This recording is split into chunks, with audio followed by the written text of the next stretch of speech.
students, welcome back to our biology classes. Yes, this is Divya Kanimalli and I am going to teach you biology classes for you guys. Yes students, we are again ready to learn some more interesting topics in the chapter Transportation in Animals and Plants. Right students, by the last class we have understood that a circulatory system includes blood vessels and a heart. Already we have learned about blood and even we understood about blood vessels in the last class itself, right?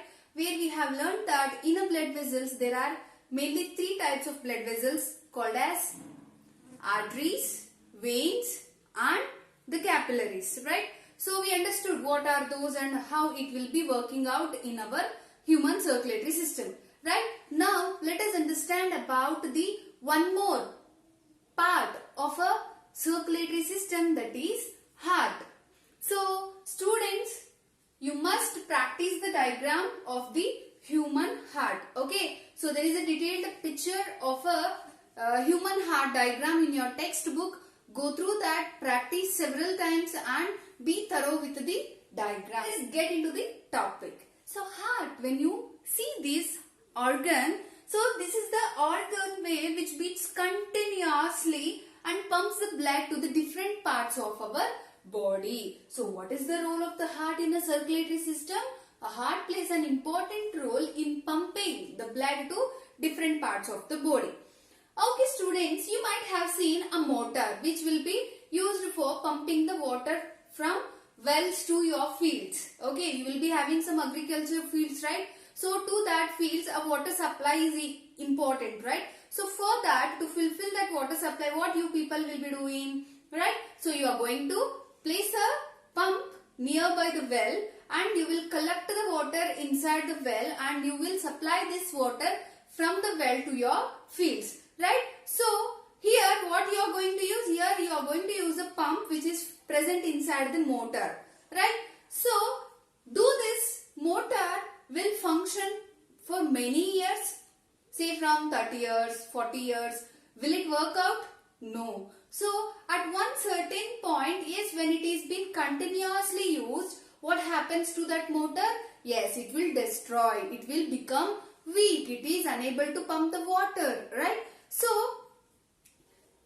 a machine which is being used for pumping the water, it will destroy in few years, right? But there is a pump which is present in our chest cavity which pumps continuously throughout our life. Okay, so this pump is called as non-stop pump. Why it is called non-stop pump? Why? Because the heart will start beating when you are just a 3 months tissue. I can say tissue. Why? Because yet you are not formed, right? So yet you are a 3 months baby in your mother womb. Okay, so from that day the heart will start beating and it will keeps on beating, yes, till the end of the life. That means if we are going to survive for 100 years, the heart will pump for 100 years. If we are going to survive for 60 years, it will keep on beating for 60 years, right? That means it is a non-stop pumping machine which is present inside our chest cavity. Okay, so this is a chest cavity. So this is a chest region. So cavity means a hollow space which is present inside our body. There is a hollow space inside our body where our heart is being present. So when you see this heart is present in a chest region, I said.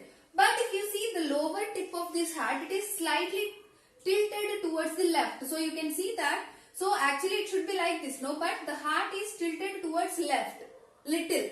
So because of that, we will be saying that heart is present towards our left side. Okay, as it is tilted towards left side, yes, we say that the heart is present in the left side of our chest region. So in this, so the diagram whatever we have drawn, so this is the section of a human heart which is representing from this direction. Okay. Representing in such a way that in this direction, that means this is the right side of the heart, this is the left side of the heart. So that means the heart is present in the left side of our chest region. What is the size of the heart? Yes, when you see the size of the heart, to know the size of the heart, take your hand and fold your fingers inward to your arm. Okay, this forms your fist, right? So this is what? This is a fist, right? So the size of your heart will be the equal to the fist of your hand. So that means my heart is this much. That means even you check it out. So what is the size of your heart? Okay, yes, the size of the heart will be how much? It is roughly, it will be equal to the size of your fist. That is also, especially the left hand fist size is equals to the heart size of yours. Okay, then. So, what happens if the oxygen rich blood mixes with blood rich in carbon dioxide? As we understood by previous classes, there is a oxygen rich blood in our body and there is a carbon dioxide rich blood in our body which is being circulated separately by help of the arteries and veins. We understood by last class, right, in blood vessels. But what happens if this oxygen rich blood is going to mix up with the carbon dioxide blood which is rich in, right? So, as we know that we require high amount of oxygen to survival, right? So, for that an efficient supply of oxygen is required. If we fail to supply oxygen to our muscles for just a few minutes, yes, we start getting pains, right?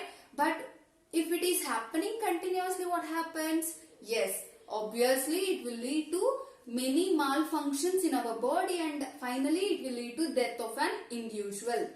That means as we are highly developed organisms, we need high amount of energy to survive.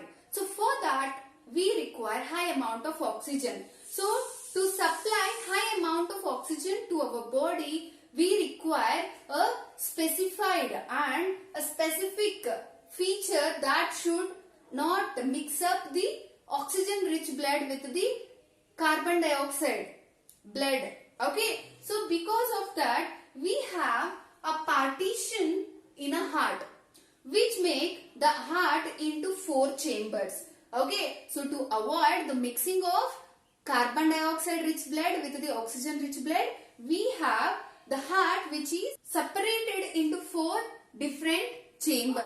These are 2 atria and 2 ventricles. So if you see here 1, 2, 3, 4. So this is atrium and this is atrium, this is ventricle and this is ventricle. So totally how many chambers we can find in our heart? There are 4 chambers in our heart which will facilitate in separating the oxygenated blood with the deoxygenated blood. Okay, so if you see here, yes, the upper portion of the heart is called as atria. So these are what? Atria. So the atrium which is, atria means it is plural. Okay, atrium means it is singular.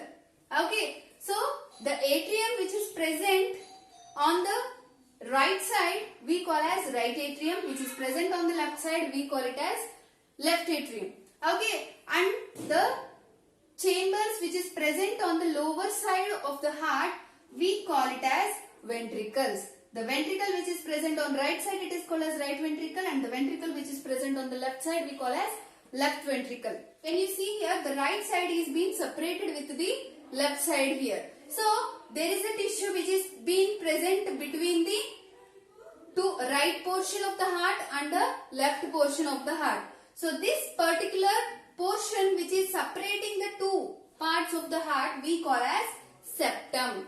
Septum, it is helping in separating the oxygenated blood with the deoxygenated blood. So why I am saying like this? Why? Because students, the oxygen rich blood will move in a left side portion of the heart and the carbon dioxide rich blood will flow in the right side portion of the heart. Okay, so you understood, right, how a septum will work out? Yes, septum will help in preventing the mixing of oxygenated blood with the deoxygenated blood, which is very much essential. So by this the heart will help in pumping the blood from one part of the body to different parts of the body. Already in the previous class we have seen that yes, the oxygen rich blood will come from the lungs, right? So from lungs it will go to the where it will come reach to the heart, so by the pulmonary veins. So from pulmonary veins it will come to the left atrium. From left atrium it will reach the left ventricle. From left ventricle it will go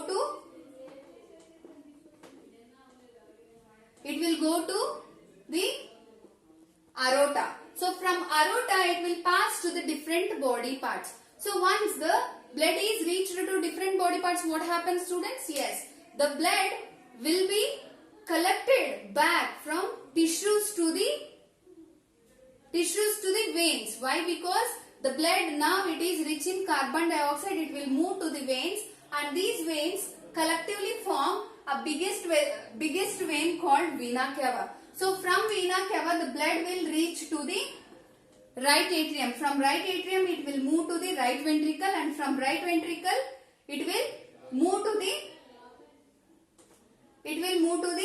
pulmonary artery, and pulmonary artery it will be connected to the lungs, where the blood which is moved from pulmonary artery to the lungs, it will help in enriching the blood with the oxygen, and again it will move to the pulmonary vein, left atrium, left ventricle, aorta, body parts, from body parts to veins, and veins to vena cava to right atrium to right ventricle to pulmonary artery, and back again to the lungs. So this is how the blood is being circulating from heart to the different parts of our body. So let us learn some more interesting things in this chapter in the next class. This is about today's class, students.